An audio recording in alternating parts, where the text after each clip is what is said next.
భద్రాద్రి కొత్తగూడెం జిల్లాలోని గోదావరి నది పరివాహక లోతట్టు ప్రాంతాల ప్రజలను ఎప్పటికప్పుడు అప్రమత్తం చేయాలని జిల్లా ఎస్పీ రోహిత్ రాజు ఆదేశించారు. ఇక రాబోయే వర్షాల దృష్ట్యా భద్రాచలం వద్ద గోదావరి నది వద్ద నీటి మట్టాన్ని పరిశీలించాలని అన్నారు. కూనవరం రోడ్డులో నూతనంగా నిర్మితమవుతున్న కరకట్ట నిర్మాణ పనులను ఆయన పరిశీలించారు.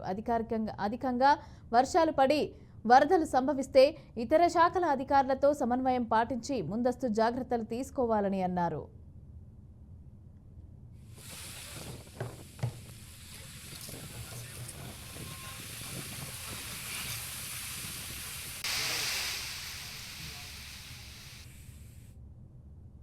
రానున్న వర్షాకాలాన్ని దృష్టిలో ఉంచుకొని ఈరోజు భద్రాచలం పట్టణ పరిసర ప్రాంతాలను అదేవిధంగా కరకట్టను సందర్శించడం జరిగింది. దీంట్లో ఏఎస్పీ భద్రాచలం అదేవిధంగా ఎస్హెచ్ఓ టౌన్ అందరూ కూడా పాల్గొనడం జరిగింది.